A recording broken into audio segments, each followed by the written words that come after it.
Yeah, so we knew we had to create some sort of discipline, otherwise we wouldn't do it. So people were going, oh, you should do it weekly and review it and make sure it's right. And we're like, if we do that, we'll just cancel it after 4 weeks because we won't like it. With this method, tough. Put it out. It is what it is. You haven't got the time to think about it. Haven't got time to think about it. And also, it doesn't matter. There's another episode tomorrow.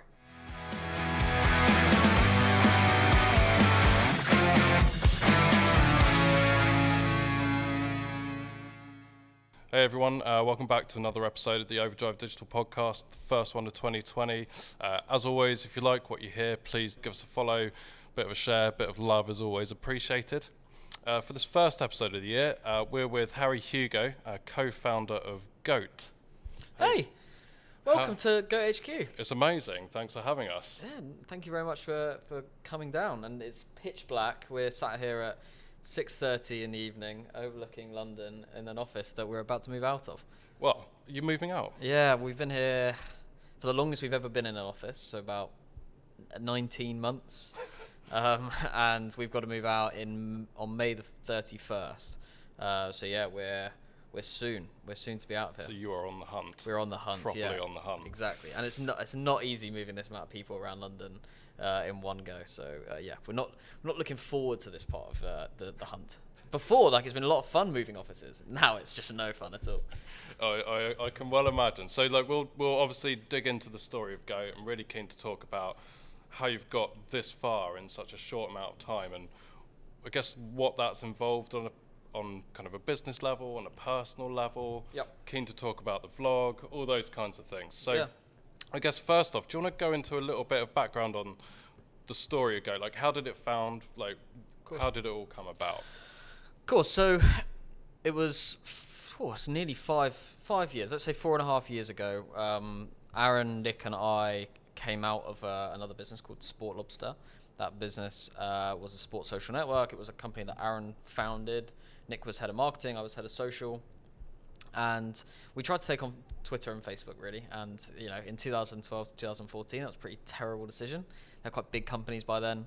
But we raised £20 million in investment in 2 years, and we drove 2.5 million active users on our app. So we had a good go at it. Yeah. We had the NFL as a headline sponsor, the NBA, Premier League. We did well. Cristiano Ronaldo was our headline ambassador. I had a great couple of years. I was 18 and I was living the life. That sounds amazing. Yeah, it was great. But what we've found from it, having invested so much money in TV ads, in radio ads, and we had the tube advertising all across London during the World Cup in 2014. We literally spent money on everything. Actually, the thing that drove the best ROI was when we took to social and took to influencer communities and drove traffic back to our app via them. So that's where we really had the light bulb moment where we're paying Ronaldo with 120 million fans on Facebook. And hold on, I'm going to turn that back on. Sorry. Light has, for context, a light has literally just blown on us, which means that I am currently sitting in the dark, but that is okay. So yeah, we had 120 million fans on Facebook through Ronaldo as a headline ambassador, and then we tried to drive subscriptions or registrations for our app through someone who had 100,000 followers on Facebook, and they drove the same amount of ROI as Ronaldo did. Wow. For obviously a lot less money. And we're like, okay, so it's not just, so social's great, but it's not just about how many followers you've got, it's far more than that. And then we started to really think about how we were actually doing this, what communities we're driving, etc., what mattered. And we enlisted the help of another agency to do that and drive what we were doing was about £30,000 a month worth of investment into influencers, which at that stage, 2013, 14, pretty high. Try to get an agency to help us scale that because we knew that was where the best return on investment was, and they couldn't do it. And we're like, okay, well, we're then by default the biggest influencer agency in the UK. And we were inside another company. Aaron, Nick and I saw that opportunity as a greater opportunity than the opportunity that we had, despite a small amount of success on that business. But something we kind of started to not believe in the journey, the $1 billion exit, because that's what we were bought into, the unicorn. And we left that business in August 2015 and started this one. We started it with no money. We didn't want to raise any money. And you've not raised any money since? We have, but we didn't want to do it at the start.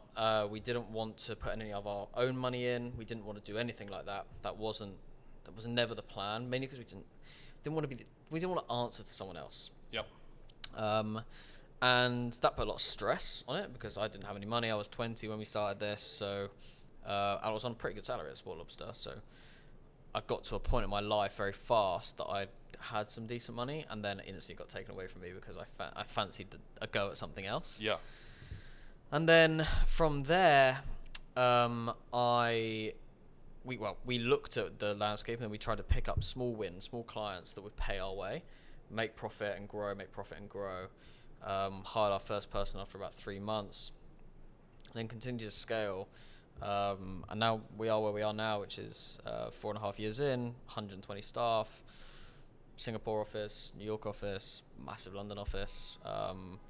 And yeah, look, we're very, very proud of where we've come from, but we grew to 120 staff and the 3 offices without the investment. We've taken investments since then. Got you. So we're not here because of money that's given to us. We're not in this amazing office because someone gave us a big check. We're in there because we made money through doing great campaigns for clients. So you've won the business, you've hired alongside the business, and it's grown fairly organically. Very organically, and then we raised money at the back. So we raised money about 9 months ago, just for growth, and if I'm honest with you, just sustainability, bit of a buffer. Like when you're operating a business at this size, the ups and the downs the swings are so big. Yeah. And we'd gone from a swing in the month being 10 or 15 grand, swinging down to come back up at the end of the month. You know, when your payments go out and then you've got to your money gets paid at the end of the month. You know, our swing's now at 1.5 million. And, you know, when you're 1.5 million down in the middle of the month and look, it should get paid by the end of the month, that risk is a bit higher than the 15 grand. You probably want a bit of a buffer there. Yeah. Exactly. Yeah. So we strategically built in a bit of a buffer through an investment. We got very lucky with a fantastic investment partner who was just looking to be part of the journey. Raised at a great valuation. Didn't put any stress on the business. Didn't put any vetoes on the business. So in terms of the shareholding, very, very low. And it's still very much in the control of Nick, Aaron and I. Which again comes back to the raising investment question. It's like we always wanted to, if we were going to do it, raise it in a position of power rather than raise it in a position of weakness. Yeah, that makes so much sense. And that first point on, I guess, the trigger, you're working the previous business, you started exploring influencer marketing, you had an agency do it, they didn't quite get it. Yeah. Do you think that's still the case? Like a lot of agencies don't quite get it. Has the landscape changed? Are people more educated on it? Yeah. What have you seen over the last 4 years? Yeah. So if we include the year at Sport Lobster as a 5-year period, the first year was literally nobody did it, and if they did, they were doing the same as us, which was stumbling across a gold mine. Then year 1 into this business, it was just purely educating everyone that they should do it. Maybe 20% of people believing us, 80% people saying you're crazy, or it's a fad. Year 2, few more people believing in us, or at least taking a punt. Few more brands going into it, few brands that you probably heard of, whereas year 1, brands that you never heard of, just going, okay, yeah, we'll spend 5 grand here, 10 grand here. And then year 3, brands beginning to spend good money, but over short periods of time, seeing it still very much as a end of the funnel piece of the puzzle. So they've already worked out all the rest of their marketing strategy, and now, we need to do influencers, so we're just going to pin it to the end. Year 4, influencers coming up that funnel, starting to become more part of the conversation, but still done in short, sharp bursts. Maybe a contract length is no longer than 3 months. But yeah, it's still pinned relatively to the end of any budget decisions. And in year 5, what we're already seeing in the last 3 months is that, people are starting to do deals a year long, 18 months long, 3 years long, proper advertising deals, because they know this isn't a fad. This is something that generates genuine ROI, something that they need, and it's something that they can actually generate decent amount of traction across other media channels. PR, they can generate content. They can generate content for paid. They can generate, there's so many different things that they can increase because of influencer marketing being the content creators that they are. Yeah, absolutely. So I guess it's like really becoming an established marketing channel. Yeah, 100%. Which is that's a pretty quick, very quick path, like 4 or 5 years from few people kind of stumbling around in the dark a little bit on it to it becoming, an established channel for businesses that are looking for growth. Yeah, It's and amazing. What a time to set up an agency as we well. got lucky. We got lucky that we found it at the right time. We got lucky that brands believed in us early on. And we weren't lucky. We were skilled, or we were the right people at the right time in order to actually deliver it when we needed to.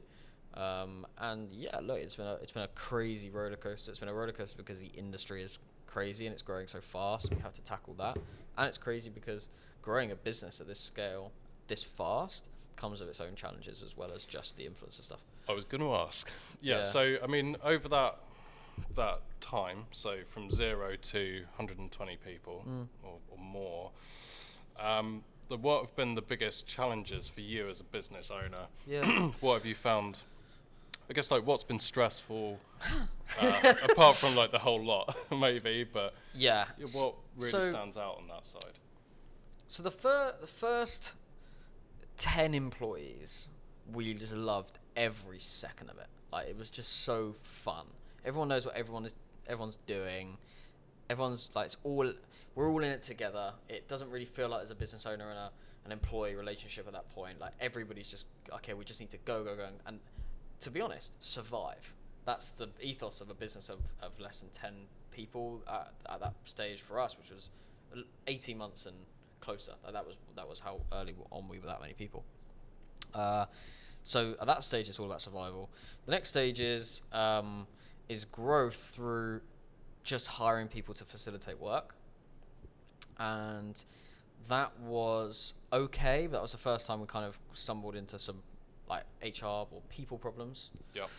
And then once you get to about 40, you just become completely detached from the classic day-to-day. When you've been so used to running the day-to-day business, about 40 people, you start to become detached. You still know everything that's going on, but you don't know what everyone's doing every day. Yeah. And that moment is terrifying, because you're so used to knowing absolutely everything about every client. And at that stage, at 40 people, you're still a relatively small business in terms of revenue. So still, every pound matters, but you don't know how that pound is being influenced by the person who sat over there on the other side of the office. Got no idea. Whereas for the year before that pound mattered as much, but you knew what was going on. And now you don't know what's going on. So that's terrifying. How do you feel about that? Like, now, have you come to terms with it and you can deal with it? You have to. Yeah. You have to. I think that's probably the hardest thing to let go, and that's a control thing, right? You go for so long being it's your baby and it's everything you're working for, and also your 90% of the work, to being it's everything you're working for, but you're 30% of the work, and that drop is pretty significant. And then once you get past about 65, maybe 70, you just become the HR manager. That's it. That's it. That's my job now. HR and crisis management. Those are the two job roles. Honestly, I say it on lots of different podcasts and lots of different things. Like, if I wrote my day-to-day or my actual real job description out, no one would apply for the job. Doesn't matter what salary you put it at. Nobody. You'd be an idiot to sign up for the job I have. It's rubbish. It's really rubbish. Like, my day is not a fun day. There was 10 of us. Every day was fun, and I'm not saying I don't have a good time. I enjoy what I do, and I wouldn't change it for anything. And I don't want to feel like I'm spoiled or not grateful for the position I am. I'm very, very grateful, and I know that I've had to go through all of those different phases in order to get to the place where we are now. That doesn't mean that my day is fun. I can look back on it and go, I've achieved a lot today, and I have a different level of fun. But my day isn't fun. It's dealing with problems, people, clients, internal, external. It could be anything, but it's never a positive. And if there's a positive, honestly, within 10 minutes, there will be a negative somewhere else, which is the problem when you get to this scale. Oh, man. Well, hopefully this is a little bit of a positive shine on the end Oh, of yeah, the it's day. lovely.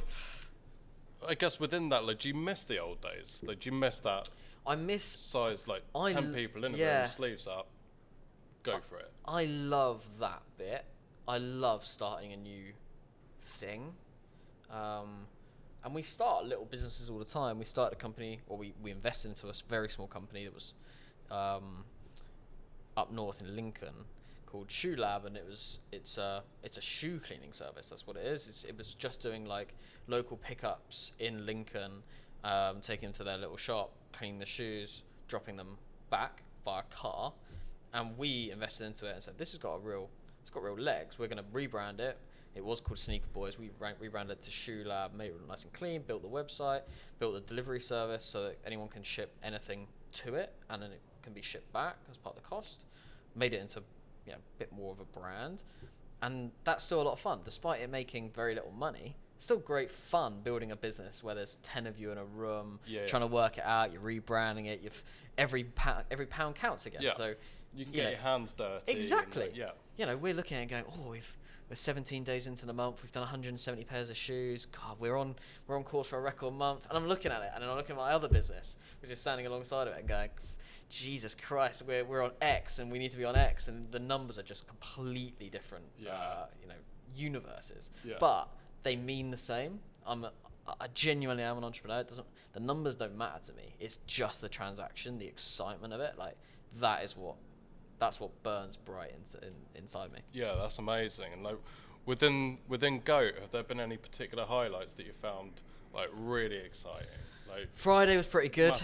Friday was pretty good. So we can definitely plot moments, and I think over the course of any growth of any business, you can plot moments where there's been significant step changes, or moments where I'm like, I'm really proud of that.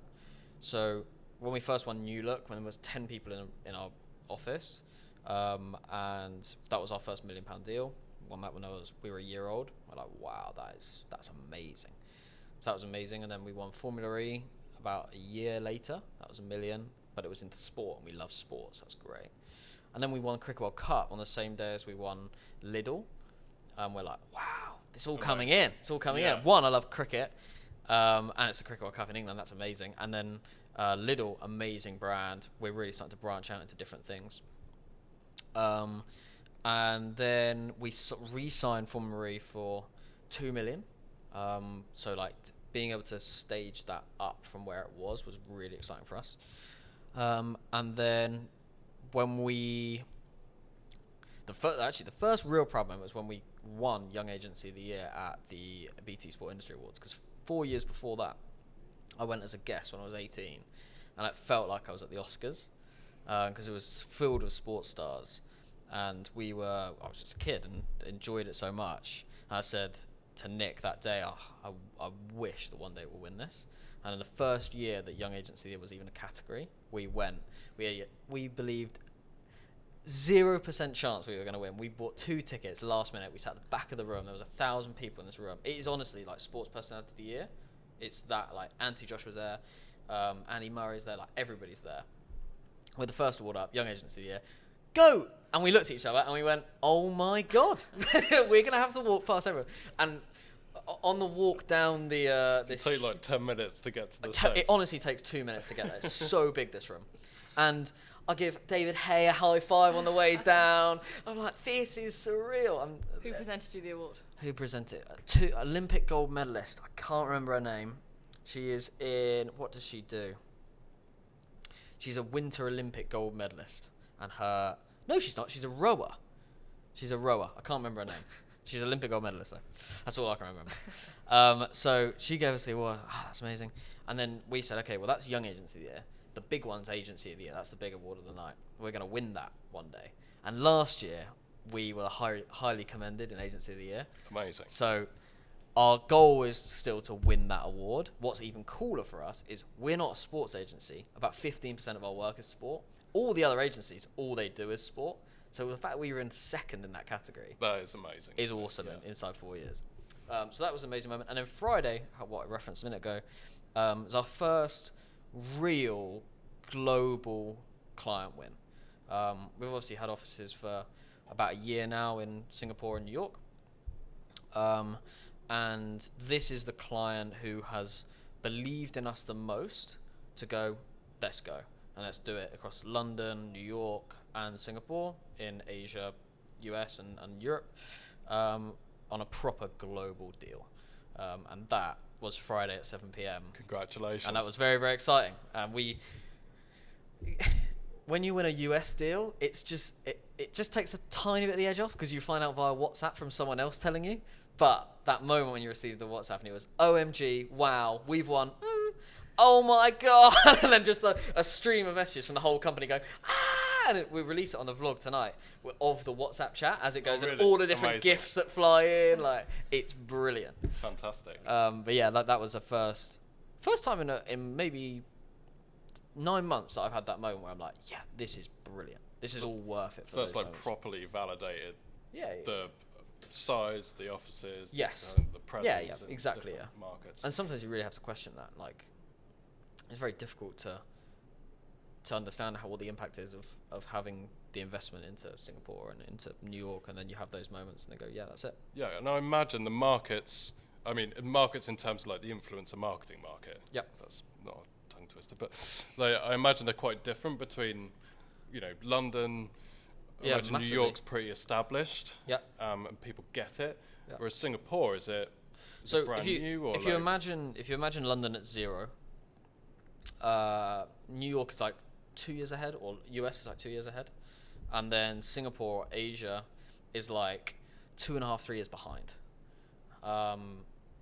So we're still in the education phase in Asia.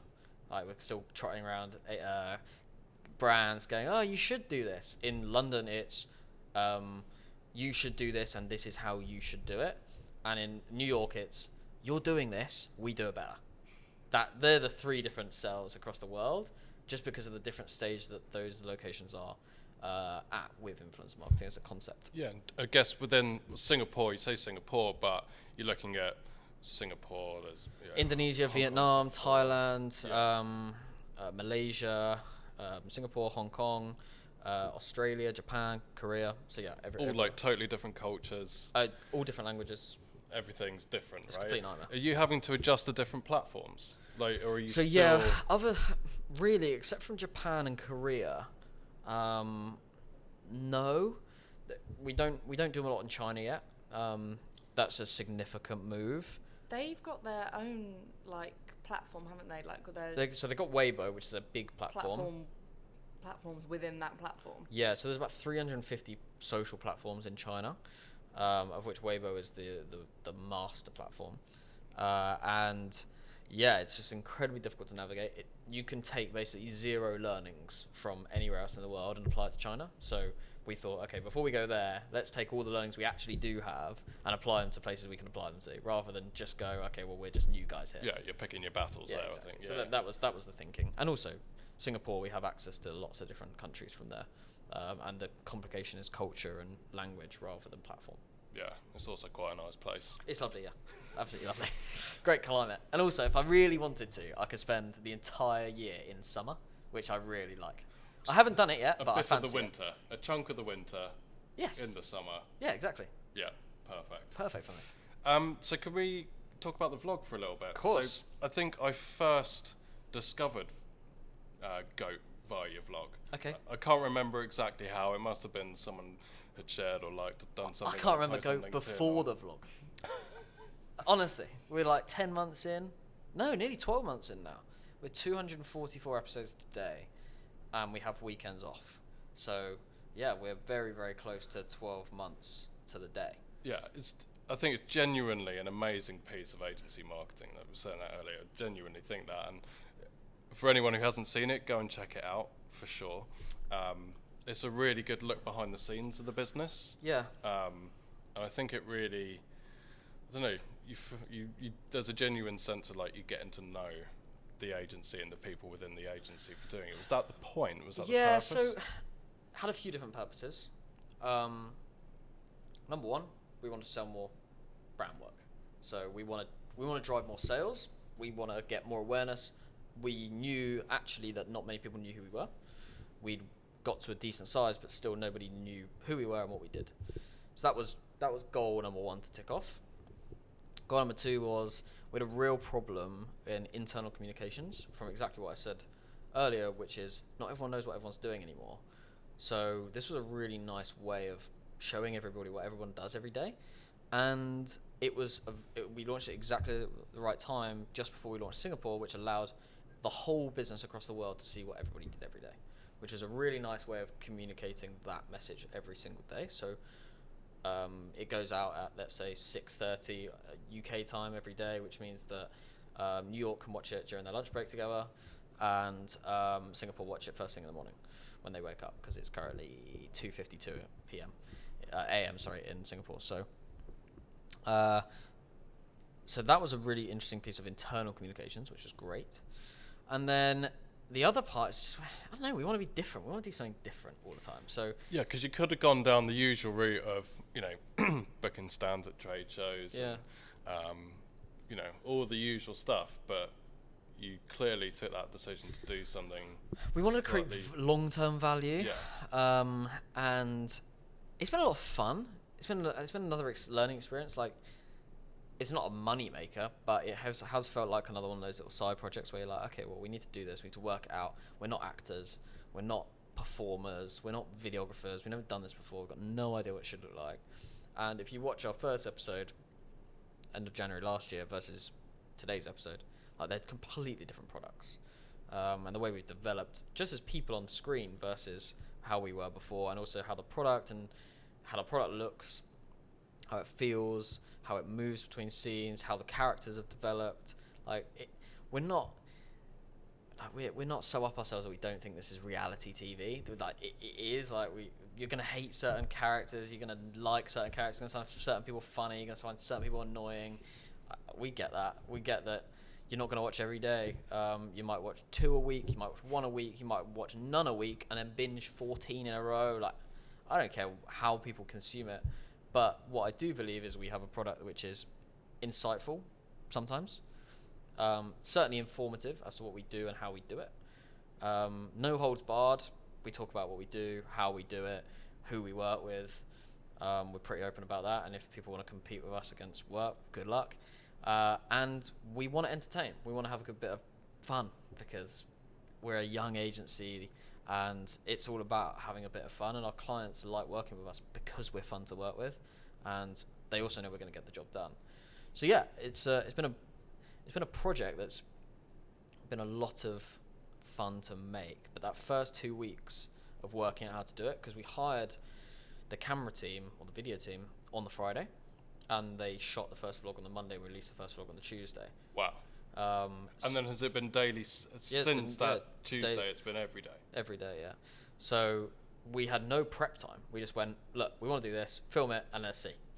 And then the Wednesday episode was better, the Thursday episode was better, and then it continued to go up. But that first 2 weeks, the thing that people don't understand, having not done it, as I imagine 99% of the listeners listening haven't, is that you're living in 3 tenses at all times. So by the time you're at that Wednesday, so the second vlog, you're editing yesterday's. So you're having to think about what you did yesterday, but you're knowing that that's what people are going to see today. You're shooting today, but knowing that's what people are going to see tomorrow. And the video that's going up, everyone's talking to you about it. Oh, I love when you do that. But that was yesterday. So you're like, that first 2 weeks was such a head fuck. It's because I had no idea what day I did anything, and it was so difficult to talk to people about different things because they were talking to me about a different day to what I just lived and presented for. Impossible. And then once you get your head around that, then you can start to actually guide the audience around what you're doing, because you feel a bit more in control about what the fuck day is. Because when you're in that middle of between editing, shooting, and publishing, it's an impossible 3 tenses that you just can't manage. I can well imagine. It must have just. Were you, when you did that first one on the Tuesday, were you aiming to do, right, we know we're going to do this daily, we're not going to stop? Yeah, so we knew we had to create some sort of discipline, otherwise we wouldn't do it. So people were going, oh, you should do it weekly and review it and make sure it's right. And we're like, if we do that, we'll just cancel it after 4 weeks because we won't like it. With this method, tough. Put it out. It is what it is. You haven't got the time to think about it. Haven't got time to think about it. And also, it doesn't matter. There's another episode tomorrow. Exactly. Whereas when you release once a week or once a month, it matters because it's the only thing that's going to sit there for a month. With this one, you'll forget about tomorrow's episode tomorrow. That's it. Tomorrow's episode becomes yesterday's very, very, very quickly, and that's just got to go over it. And we've had some shit episodes, really real, some real clangers. Yeah, and are there any moments you've watched it back and gone, oh man? Yeah. Some moments where I've gone, oh, I cannot believe we put that out. But who cares? We've also put some videos out where I'm like, that is better than most production agencies could even think about doing in a month.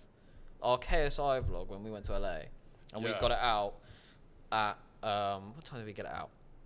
We got it out by the time I woke up in LA after the fight. So we sent out over all the footage at midnight LA time. By the time I was awake at 8 a.m, it was out, and it was brilliant. It's 10 minutes and it's awesome, and it's as good as any YouTuber put out that day.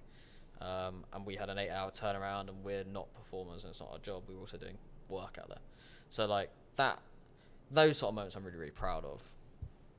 But yeah, like it's not easy, and it's not easy to track the ROI of it, but we're certainly feeling a lot of value from it right now. Yeah, and I guess there must be so many intangible benefits of it, like going into a room with someone who you've not met but has watched the vlog. That's so valuable. you know, for recruiting, it must be a great So tool. that's the only other thing where we thought, okay, that's gonna be great. So we went from 50 applications a week to about 450. Wow. But about 6 months in. Wow. So in terms of recruitment, we've kind of got to the point where we could pick from the bunch now. And yeah, like what you said, walking into a room for a pitch when the people you're pitching to already know who you are, that is valuable. That's an advantage. Because this business is all about relationships. And if they think they've got a relationship with you before they've even met you, I'm already ahead of the game. So that's been great. And yeah, mate, it's just fun. Like, why wouldn't I want to be able to look back on what I did last year? And talking about those small wins or those big wins where I have to remember the day and what I can watch all of my wins from last year. I can watch all of my failures from last year, and I can enjoy it. I said I wanted to watch back all the episodes that I remembered the most on the first day of this year from last year, and I did, and it was amazing. It was not on a sort of self-indulgent, just in a wow, we have actually done a decent job this year, and look how far we've come as a product, as a video team. Yeah, it's amazing. It's all there on record. Exactly. And I mean, what is really important to disclose is that this isn't something that you can just pull together. I think people should create more content all the time because it's been so valuable for our business. But we aren't saying that the product that we create you can just create with one person that's filming. Like we have a team of 5 now that just do that Full time, and that's all they do for the business. So we've made a significant investment into that. When we first started, it was a team of 3. So that was 1 editor, 1 assistant editor, and a camera. That's still like a pretty hefty investment in. We'll spend $200,000 on in an unproven marketing at that point. Yeah. Marketing. Yeah, so we knew that our minimum investment was going to be 100K, and for us at the level we're at now, which I'm very, very grateful for, but that is 1 client win, and if we get 1 client win, that generates all of it, and we know we've won 5 or 6, so the ROI is there to see, which is great. Fantastic. Yeah, and it's great to watch as well. Thanks for putting I enjoy it as well. I like it. I like just catching up on other people's days. Just like, oh, that's what Sam Fowler's up to. Or, oh, that's what May's doing. Like, it's good. Yeah, fantastic. So to kind of end up, like, what's next for Goat? Like, where are you headed? Where's the industry headed? What are your plans for 2020? Yeah, so the business is in a really exciting place. We've grown to a point where the next stage is very, very achievable, where it didn't feel achievable last year, which is to start taking greater and greater budget from the big agencies, the likes of Mediacom, Ogilvy, Starcom, the guys who are hogging all the budget in all sorts of different pots, creative, media, strategy, all the things that we never really touched before. And now we're winning deals and beating them on things that are all of those things in the spectrum of marketing, you know, that gives us immense confidence to go and take on the guys right at the top. We want to be in the same sentence as those guys. We want to go and take them on. We think they're shit. We think they've been given an easy ride for the last few years, last 10 years, 15 years. They haven't had anybody really come in and disrupt, really come in and do something different. We don't believe there's a genuine alternative in the market when you're a brand looking to change and looking to do something actually different rather than just change agency, which effectively just means change the logo on top of the door because they're all giving you the same stuff. Mm-hmm. So for us, it's about, okay, well, you might not want us right now and you might not want an alternative right now, but when you do, at least you've got an alternative with us. We're not going to pitch you the same stuff as they are. You're going to get 4 pitches. You're going to get 3 that are exactly the same, and you can choose one of them. Or you can go for something completely different. Now, some brands are not willing to do that yet, but when they are, their investment will be so much more significant because they're actually willing to make a big, big change. So that's where we are. We want to compete against all of those guys. And we want to make cool work, stuff that we're proud of. And we want to keep growing, but growing has become less of a target, less of a goal for us. Like we've had our fun growing. Now it's about consolidating. It's about making great work. It's about making our clients grow internally for us from being £100,000 clients to being £2 million clients. And yeah, that's what we want to do in 2020. We want to go from being a business that has 100 clients, 150 clients a year, to being a business that has 40, 50. But those 40 or 50 spend a hell of a lot more than the 150 did in total, and making sure that we're giving the best service possible, and that everybody, as you know, as much as I'd hope it's currently the case, but everybody going forward always says good stuff about us. And as a recommended agency, we're right up there. And you know, it's proven at the moment we're 90% inbound. Like, we don't ever really do any outreach for clients. Everybody comes to us, and we want that to continue, and want everyone who interacts with us to say we're decent blokes as well. Like, I don't want to be known as the guys who are killing it but they're dickheads. I want to be known as the guys who are killing it but are also decent guys to hang out with, and they give you honest advice, or they tell you how it is, and when they're struggling, and that's why we like the vlog as well, because when we have a shit day, you can see we have a shit day. Like, you can literally see it in our face. And we had one of our best viewed vlogs is the day we lost a £250,000 pitch, and it's like a 9-minute video of me and Aaron trying to pick each other up after just finding out we've lost a pitch, and it's real. Like, that is what I want to be. That is like the reality. Yeah, of it's it. like we don't win everything. I want to, but we don't, and that's just true life. Yeah, absolutely. Well, all sounds exciting ahead, and can't wait to kind of see it all unfold on the vlog. Thanks very much. Yeah. Yeah, if you haven't watched the vlog, it's on LinkedIn every day through my profile, Aaron's profile, or the GOAT profile, or YouTube. Whatever tickles your fancy as a video watching platform. Fantastic. And yeah, thanks so much for making the time. Hope to catch up soon. And yeah, thank you. Thank you very much.